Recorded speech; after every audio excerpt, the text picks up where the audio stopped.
Hello बच्चों, चलिए प्रश्न पढ़ते हैं। प्रश्न दिया है 5 पीढ़ियों तक अंतः प्रजनन से समयुग्मकी ट्रांसजेनिक चूहे का उत्पादन हुआ। हालांकि यह समयुग्मक नर या मादा बंध्य थे। निम्न में से कौन सा तरीका असमयुग्मक ट्रांसजेनिक जंतुओं को लगातार प्राप्त करने के लिए सबसे अधिक सही और आर्थिक रूप से उपयुक्त होगा? विकल्प ए है अधिक ट्रांसजेनिक संस्थापकों पहला जंतु को उत्पन्न करना चाहिए। विकल्प बी है ट्रांसजेनिक चूहे का प्रजनन जंगली प्रकार के चूहों से प्रारंभिक पीढ़ियों में ट्रांसजेनिक असमयुग्मक संततियों के उत्पादन के लगातार उत्पादन हेतु करना चाहिए।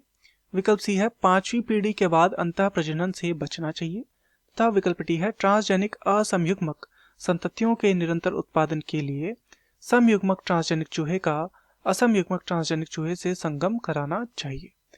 तो इस प्रश्न में हमें अंतः प्रजनन की एक स्थिति दी गई है जहां पर क्या उत्पन्न हुए हैं, जहां पर समयुग्मकी ट्रांसजेनिक चूहे उत्पन्न हुए हैं। हमें यह बताना है कि क्या ऐसा किया जाए जिससे क्या हो, यहाँ पर असमयुग्मक ट्रांसजेनिक जंतु लगातार प्राप्त हो सके। तो इस प्रश्न की जो मुख्य अवधारणा है यहाँ पर अंतः प्रजनन के विषय में है। तो चलिए इसे समझते हैं, अंतः प्रजनन क्या होता है। तो जब किसी जाति में लगातार प्रजनन कराया जाता है, जाति में ही क्या किया जाता है, लगातार प्रजनन कराया जाता है, तो इसे हम बोलते हैं अंतः प्रजनन। अंतः प्रजनन यह कहलाता है। तथा इस प्रजनन के परिणाम स्वरूप क्या होता है, कुछ हानिकारक लक्षण देखने को मिलते हैं। हानिकारक लक्षण यहाँ पर देखने को मिलते हैं। तथा इससे जो जंतु प्राप्त होते हैं वे कैसे होते हैं, वे यहाँ पर समयुग्मकी देखने को मिलेंगे, क्योंकि क्या है, एक ही जाति है वो, तो समयुग्मकी जीव यहाँ पर हमें देखने को मिलेंगे इसके माध्यम से।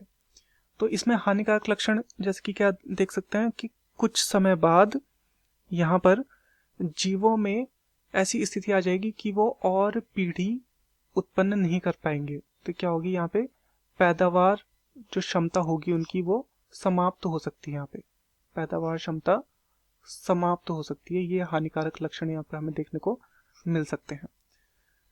तो चलिए, अब यदि हमें ऐसा करना है कि यहाँ पर हमें असमयुग्मकी जीव चाहिए, असमयुग्मकी अगर यहाँ पर हमें जीव चाहिए तो हमें क्या करना होगा, असमयुग्मकी जीव के लिए हमें यहाँ पर करानी होगी क्रॉस ब्रीडिंग।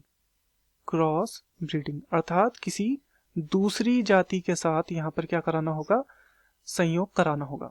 तो क्रॉस ब्रीडिंग यहाँ पे करानी होगी और ऐसे में असमयुग्मक की जीव हमें प्राप्त हो जाएगी। तो यहाँ पर विकल्प क्या है, विकल्प ए है अधिक ट्रांसजेनिक संस्थापकों पहला जंतु को उत्पन्न करना चाहिए। तो पहला जंतु उत्पन्न करने से असमयुग्मक की ट्रांसजेनिक जंतु यहाँ पर प्राप्त नहीं होंगे, तो ये हमारा गलत हो जाएगा। विकल्प बी है ट्रांसजेनिक चूहे का प्रजनन जंगली प्रकार के चूहे से। तो यहाँ पर क्या आ गया, जंगली प्रकार के चूहे, ट्रांसजेनिक चूहा तो आ गया, यहाँ पर क्या आ गया, जंगली प्रकार के चूहे से प्रारंभिक पीढ़ियों में ट्रांसजेनिक असमयुग्मक संततियों के उत्पादन के लगातार उत्पादन हेतु करना चाहिए।